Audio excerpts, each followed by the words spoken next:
Price the Lord. ஆண்டவராகிய இயேசு கிறிஸ்துவின் நாமத்தினாலே இந்த சந்தோஷமான நாளிலே உங்களை சந்திப்பதிலே மிகவும் மகிழ்ச்சி அடைகிறேன். ஆண்டவர் உங்களோடு இருப்பாராக. ஆண்டவர் உங்களை ஆசீர்வதிப்பாராக. ஆண்டவர் நீங்கள் ஏறெடுக்கிற எல்லா ஜெபத்திற்கும் கர்த்தர் பதில் தருவார் என்று உங்களை மனதார நான் ஆசீர்வதிக்கிறேன். இன்றைக்கு ஆண்டவர் ஒரு முக்கியமான ஒரு வார்த்தையை என்னுடைய இருதயத்திலே கர்த்தர் தந்தார். வாசிக்கலாம்.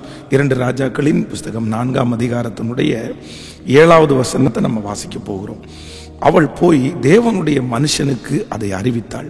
அப்பொழுது அவன், நீ போய் அந்த எண்ணெயை விற்று உன் கடனை தீர்த்து மீத்தமானதை கொண்டு நீயும் உன் பிள்ளையையும் ஜீவனம் பண்ணுங்கள் என்றார். இன்னொரு விஷயம் வாசிக்கிறேன். அவள் போய் தேவனுடைய மனுஷனுக்கு அதை அறிவித்தாள். அப்பொழுது அவன், நீ போய் அந்த எண்ணெயை விற்று உன் கடனை தீர்த்து மீந்ததை கொண்டு நீயும் உன் பிள்ளைகளும் ஜீவனம் பண்ணுங்கள் என்றார். ஆண்டவருடைய பிள்ளைகளே, இந்த இடத்துல ரொம்ப அழகான ஒரு சம்பவம். ஒரு கணவனால் கைவிடப்பட்ட ஒரு ஊழியக்காரனுடைய மனைவி தீர்க்கதரிசியின் இடத்துல வந்து சொல்லுகிறார்கள், ஐயா, என்னுடைய கணவனார் கடனிலே அவர் மூழ்கி இருந்தார், அவர் திடீரென்று இறந்து போனார், எனக்கு 2 பிள்ளைகள், இப்பொழுது கடன் என்னால் திருப்பி செலுத்த முடியவில்லை, அதற்கு ஒரு வழியுமே எனக்கு இல்லை, இப்போ என்ன கடன் திருப்பி கட்ட முடியாததுனால சுற்றி இருக்கிற கடன் வாங்கினவங்க எல்லாம் என்னிடத்துல வந்து, நீ பணம் கொடுக்க முடியலைன்னா உங்கள் பிள்ளைய 2 பேரை எங்களுக்கு அடிமையாக வித்துரு, அவங்கள வச்சு வேலை வாங்கி நாங்கள் அந்த கடனுக்கு ஈடு கொடுத்துறோம், என் பிள்ளைகளை நான் எப்படி இழப்பேன் அப்படின்னு கண்ணீரோடு வந்து நிற்கிறார்கள். அப்பொழுது தேவனுடைய மனுஷன் சொல்லுகிறார், ஒன்றும் இல்லைன்னு நீ நினைக்காத, உன்னிடத்தில் எண்ணெய் இருக்குது. அப்போ அவங்க சொல்ற, கொஞ்சம் எண்ணெய் இருக்குது, அந்த எண்ணெய். உடனே அவர்கள் சொல்லுகிறார், நீ அந்த எண்ணெயை போய் அதை அநேகம் வெறும் பாத்திரங்களிலே ஊற்று அப்படின்னு சொன்ன உடனே இவர்களும் நிறைய பாத்திரத்திலே ஊற்ற ஊற்ற அந்த எண்ணெய் வந்து கொண்டே இருந்தது. இப்பொழுது அந்த தேவனுடைய மனுஷி வந்து கேட்குறாங்க, இந்த மாதிரி நிறைய எண்ணெய் இருக்கு, நான் என்ன பண்றது? உடனே அந்த தேவ மனுஷன் சொல்லுகிறார், இதை விற்று நீ உன்னுடைய கடன்களை கட்டி மிச்சம் இருக்கிறதை வைத்து நீயும் உன்னுடைய பிள்ளைகளும் ஜீவனம் பண்ணுங்கள். இன்றைக்கு இந்த சத்தத்தை கேட்கிற ஆண்டவருடைய பிள்ளைகளே, ஒருவேளை நீங்கள் நிறைய பேர் கடனிலே ஒருவேளை சிக்கி இருக்கலாம். நிறைய ஜெப குறிப்புகளை பார்க்கும்போது நிறைய பேர் கடன், எனக்கு நிறைய கடன், ஒருவேளை இந்த கடனை முடிப்பதற்கு எந்த வழியுமே உங்களுக்கு இல்லாமல் இருக்கலாம். நான் என்ன செய்வேன்? நான் எப்படி இந்த கடனை தீர்ப்பேன்? ஆனால் நான் நம்புகிறேன், அந்த விதவையான மகளுக்கு ஆண்டவர் ஒரு அற்புதம் செய்தது போல நீங்க சோர்ந்து போகாதிருங்கள், அந்த கொஞ்சத்தை வைத்து அமைதியாயிராதிருங்கள். நான் நம்புறேன், நீங்க பிரயாசம் எடுங்க. இந்த கடனிலிருந்து என்னால் வெளியே வர முடியாது அப்படின்ற எண்ணம் முதல்ல உங்களை விட்டு கடந்து போகட்டும்.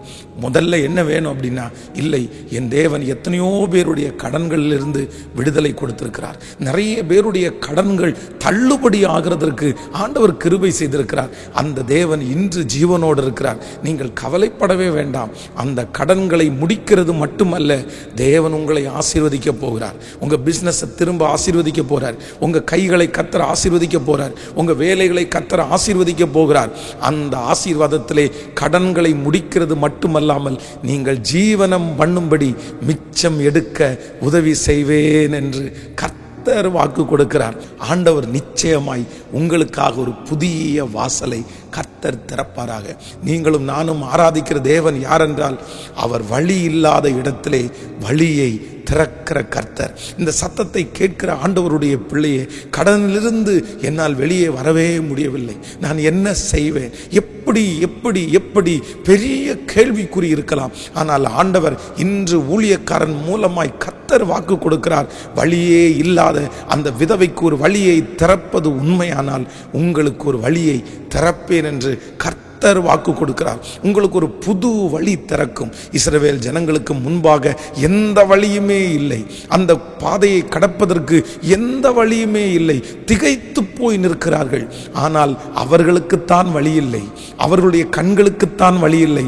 கர்த்தர் யாரும் பார்க்க முடியாத ஒரு இடத்திலே கர்த்தர் ஒரு வழியை வைத்திருந்தார். உங்களுடைய இருதயம் பயப்பட வேண்டாம், சோர்ந்து போக வேண்டாம். என்னுடைய பிள்ளைகளுக்கு நான் கடனை கொடுத்து விட்டு போய் விடுவேனோ, என்னுடைய கடன் நான் கடனோடு மரித்து விடுவேனோ என்றெல்லாம் நீங்கள் நினைக்கலாம். ஆனால் ஆண்டவர் வாக்கு கொடுக்கிறார், இல்லை, நான் உன்னுடைய கடன்களை தீர்ப்பதற்கு ஒரு புது வழியை கர்த்தர் உண்டு பண்ணுவார். நிச்சயமாய் ஒருவேளை இந்த வார்த்தையை யாருடையாவது நீங்கள் சொல்லும் போது, ஆமா ஆமா உனக்கு வரும் அப்படின்னு ஒருவேளை கிண்டல் பண்ணலாம். அதெல்லாம் குறித்து நீங்கள் கவலைப்படவே வேண்டாம். ஆண்டவர் நிச்சயம் வழி திறப்பார். நீங்கள் உங்கள் கையில் இருக்கிறத ஆசீர்வதிங்க ஆண்டவரேன்னு ஜெபம் பண்ணுங்க. நீங்கள் உங்கள் கையில் இருக்கிறத கொண்டு போய் ஏதாவது ஒன்றிலே நீங்கள் அதனுடைய துவக்கத்தை ஆரம்பிங்கள். சோர்ந்து போய் படுத்திருக்காதிருங்கள், நீங்கள் ஆரம்பிங்க. ஆண்டவர் இன்னைக்கு வாக்கு கொடுக்கிறார், நான் உனக்கு ஒரு திறந்த வாசலை உனக்கு கட்டளையிடுவேன், வழி இல்லாத இடத்திலே உனக்கு வழியை உண்டு பண்ணுவேன். தகப்பனே, இந்த சத்தத்தை கேட்கிற ஒவ்வொரு பிள்ளைகளுக்கும் இப்பொழுது அற்புதம் நடப்பதாக. ஆண்டவரே, ஒரு வழியை உண்டு பண்ணுவீராக. நன்றி. அந்த கடன்களில் இருந்து ஒரு விடுதலையை கொடுப்பீராக ராஜா. எத்தனை ஜெப குறிப்பு கடனோடு போராடி கொண்டிருக்கிறார்கள். உங்களை தவிர அதிலிருந்து விடுதலை கொடுக்க முடியாதே. 5 அப்பத்தையும் 2 மீனையும் 5000 பேருக்கு போஷித்தவர் அல்லவா என் தேவன். இப்பொழுது ஒரு அற்புதம் நடக்கட்டும் ஆண்டவரே. ஆசீர்வதிக்கிறேன். திருமண நாளை காண்கிற, பிறந்த நாளை காண்கிற உம்முடைய பிள்ளைகளை ஆசீர்வதிக்கிறேன் ஆண்டவரே. குட் ஃப்ரைடே சர்வீஸை கர்த்தர் ஆசீர்வதிங்க. ஈஸ்டர் சர்வீஸை கர்த்தர் ஆசீர்வதிங்க. உங்க கிருபை தாங்கட்டும். இயேசுவின் மூலம் ஜெபம் ஏறெடுக்கிறோம் நல்ல பிதாவே, ஆமேன். ஆண்டவர் உங்களை ஆசீர்வதிப்பார். வருகிற வெள்ளிக்கிழமை காலையில் 6 மணிக்கு நமக்கு குட் ஃப்ரைடே சர்வீஸ், ஈஸ்டர் ஆராதனையும் அதே போல 2 ஆராதனையும் சேர்த்து ஒரே ஆராதனையாய் வைத்திருக்கிறோம். அதுவும் 6 மணிக்கு. எல்லாரும் ஜெபத்தோடு கலந்து கொள்ளுங்கள். இந்த புதுமையான நாட்களை கர்த்தர் ஆசீர்வாதமாய் மாற்றி தருவாராக. God bless you.